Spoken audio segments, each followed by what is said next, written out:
वंदना के फूलों को चुनने वाले कितने हैं। सुनो बेटा, जिस ऊर्जा के साथ पढ़ूंगा वो ऊर्जा तालियों के रूप में मुझे मिलनी चाहिए कि राष्ट्र वंदना के फूलों को चुनने वाले कितने हैं, राष्ट्र वंदना के फूलों को चुनने वाले कितने हैं, देशभक्ति के इन सपनों को भूलने वाले कितने हैं। ताली वाली बजा के मुझको बस इतना बतला दीजिए, इतनी सारी भीड़ में कविता सुनने वाले कितने हैं।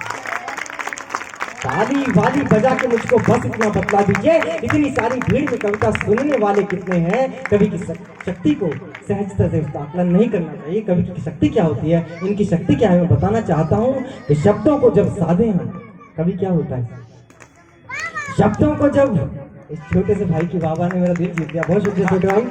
शब्दों को जब साधे हम, शब्दों को जब साधे हम तलवारें चुप हो जाती हैं। शब्दों को जब साधे हम तलवारें चुप हो जाती हैं, सत्ता के मद में डूबी हुई झनकारें चुप हो जाती हैं। और कविता सुनने आए हैं तो बातचीत को बंद करें, जब कवि बोलने लगता है सरकारें चुप हो जाती हैं।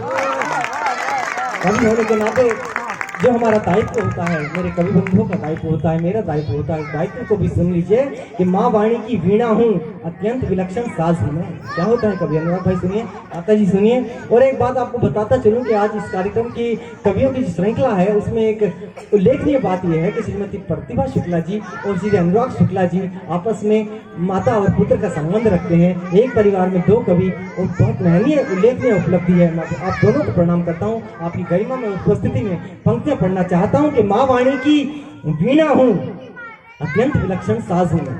थोड़ी देर सुनो। माँ वाणी की वीणा हूँ, अत्यंत विलक्षण साज हूँ मैं, कलमकार हूँ, देश की भोली जनता की आवाज हूँ मैं। मेरी चेतन मन वीणा के अब सारे स्वर बागी हैं, संयम और अनुशासन वाले सारे तेवर बागी हैं।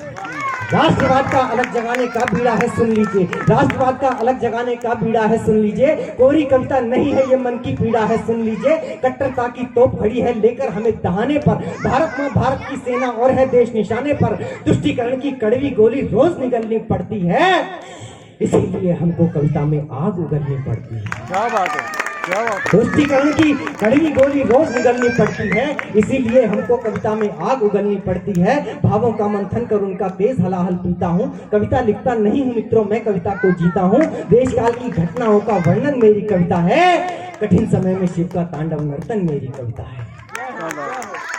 भारत माँ की पीड़ा से अगर लगती दिल में आग नहीं, भारत माँ की पीड़ा से अगर लगती दिल में आग नहीं, कलमकार कहलाने का फिर मित्रों कोई लाभ नहीं। मात शारदे के पुत्रों से उज्ज्वल एक छवि होने पर, सच को सच ना लिख पाए तो लानत है कवि होने पर। क्या बात है। कविता आपके बीच प्रस्तुत करता हूँ। कविता का शीर्षक है राम मंदिर। किसी के पर कोई आक्षेप नहीं किया गया, मंदिर जिस तरह से बना उसका वर्णन है। अगर आपका समर्थन मिलेगा तो मैं शायद कुछ देर इस मंच पर, इस माइक पर जीवित रह पाऊँ। माता जी आदेश में जब उत्सव राम मंदिर जब बना तब क्या माहौल था और मंदिर कैसे बना, आमिर भाई सुनिए। उत्सव का परिवेश देश में हर्ष की बेला छाई है, उत्सव का परिवेश देश में हर्ष की बेला छाई है। सदियों से सोए भारत ने उठकर ली अंगड़ाई है, आज सतत प्रयासों के परिणाम लौट कर आए हैं। 5 सदी के बाद अवध में राम लौट कर आए हैं। आज अयोध्या आनंदित है मिलन के इस पावन पल से, मनमोहक संगीत उठा है सरयू जल की कलकल से। सरस्वती के कर में सज्जित साज अयोध्या लगती है, त्रेता युग के जैसी फिर से आज अयोध्या लगती है। क्या बात है। राम नाम के चर्चे आठों याम है अपने मंदिर में, सुरनर मुनिजन सबके सब निष्काम है अपने मंदिर में। मर्यादा और संस्कार के धाम है अपने मंदिर में, अरे आंखें सजल हुई जब देखा राम है अपने। हाय हाय। लेकिन तुम जो देख रहे हो सजी सजाई नगरी को, एक विधर्मी ने तोड़ा था इस पावन सी गगरी को। वो था एक धर्मांध मोल ना मर्यादा का जान सका, राम नाम की शक्ति को वह मूर्खमती न मान सका। एक दूजे को दुख दो तो प्रभु की नहीं इनायत होती है, एक पूजा घर तोड़ के बोलो कहाँ इबादत होती है। अपने मत को किया था ऐसे महिमा मंडित पापी ने, रामलला की जन्मभूमि को किया विखंडित पापी ने। लेकिन यह भी राम की लीला थी, ऐसा भी होना था। राम को महलों से संभवतः फिर वनवासी होना था। संभव है हम उनकी कुछ शिक्षाओं से अनजान रहे। राम ने सोचा होगा हम में ज्ञान का अभ्युत्थान रहे, रामलला ने सोचा होगा कुछ अनुरक्ति शेष है क्या, सत्य सनातन धर्म में किंचित कोई शक्ति शेष है क्या। त्रेता युग से कलयुग तक की सकल समीक्षा होनी थी, त्रेता युग से कलयुग तक की सकल समीक्षा होनी थी।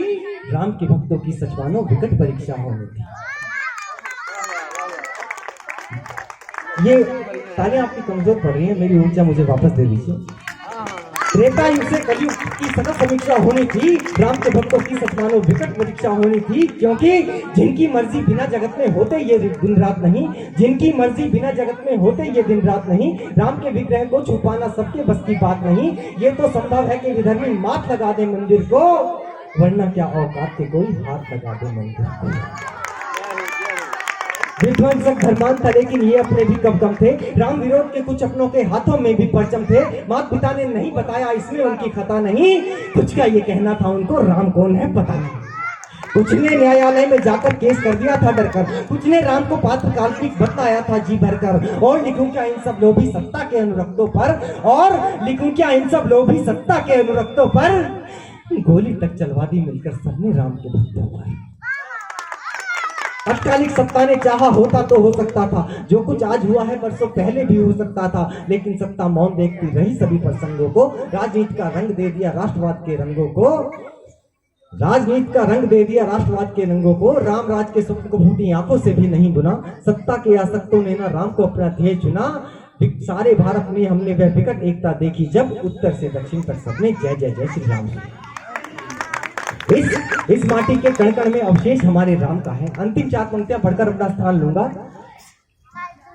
हाँ बेटा आपसे कर। इस माटी के कण कण में अवशेष हमारे राम का है, 3 लोक में जो कुछ भी है शेष हमारे राम का है, निहित कला साहित्य में सब परिवेश हमारे राम का है, और सिर्फ अयोध्या नहीं ये पूरा देश हमारे राम का है।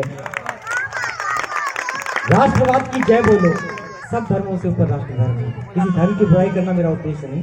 राष्ट्रवाद की जय बोलो और बोलो जनगण मन की जय, अवध की जय के साथ ही बोलो काशी वृंदावन की जय, सबका मर्म समझता है जो बोलो अब उस मर्म की जय, आओ मेरे साथ में बोलो सत्य सनातन भारतीय संविधान की जय। बहुत बहुत धन्यवाद।